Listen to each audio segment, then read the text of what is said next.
লেবাননে দীর্ঘ ১৪ মাস ধরে চলা সংঘাতের পর ২৭ নভেম্বর স্থানীয় সময় ভোর ৪টা থেকে শুরু হয়েছে বহুল প্রতীক্ষিত যুদ্ধবিরতি।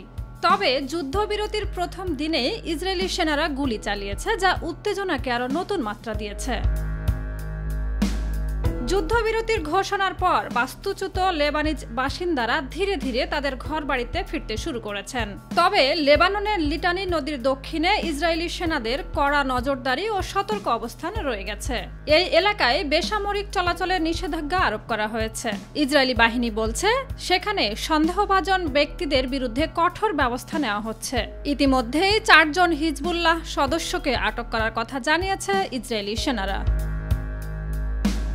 ইসরায়েলের প্রতিরক্ষা বাহিনী আইডিএফ ঘোষণা করেছে যে কোনো চুক্তি লঙ্ঘনের জবাব আগুন দিয়ে দেওয়া হবে। বুধবার রাতে মেইস আল জাবাল এলাকায় সন্দেহভাজনদের লক্ষ্য করে গুলি চালানোর কথা জানিয়েছে আইডিএফ। প্রতিরক্ষা মন্ত্রী ইসরায়েল কাত সেনাবাহিনীকে সীমান্ত সংলগ্ন গ্রামগুলোতে হিজবুল্লাহ সদস্যদের প্রবেশ বন্ধ করতে কঠোর পদক্ষেপ নেওয়ার নির্দেশ দিয়েছেন। যুদ্ধবিরতি ঘোষণার পর লেবাননের গ্রাম ও শহরে বিজয়ের আনন্দে মিছিল বের করেছে স্থানীয় বাসিন্দারা। বৈরুত থেকে সীমান্তবর্তী গ্রামগুলো পর্যন্ত উদযাপন ছড়িয়ে পড়েছে।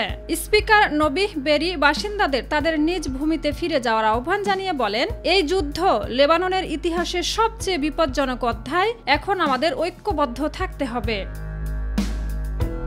চুক্তি অনুযায়ী আপাতত ৬০ দিনের জন্য লড়াই বন্ধ থাকবে। তবে ইসরায়েলি বাহিনীর লেবানন না ছাড়ার সিদ্ধান্ত এবং চুক্তি লঙ্ঘনের অভিযোগ পরিস্থিতিকে জটিল করে তুলেছে। বিশেষজ্ঞরা মনে করছেন, দুই পক্ষের মধ্যে স্থায়ী সমাধান না হলে এই যুদ্ধবিরতি দীর্ঘস্থায়ী নাও হতে পারে। লেবাননের জনগণের জন্য যুদ্ধবিরতি একটি স্বস্তির বার্তা নিয়ে এলেও সীমান্তে ইসরায়েলি সেনাদের তৎপরতা এবং হিজবুল্লাহর সক্রিয়তার কারণে উত্তেজনা এখনো কমেনি। যুদ্ধবিরতির এই সংকটময় সময়ে আন্তর্জাতিক সম্প্রদায়ের হস্তক্ষেপ গুরুত্বপূর্ণ হয়ে উঠতে পারে।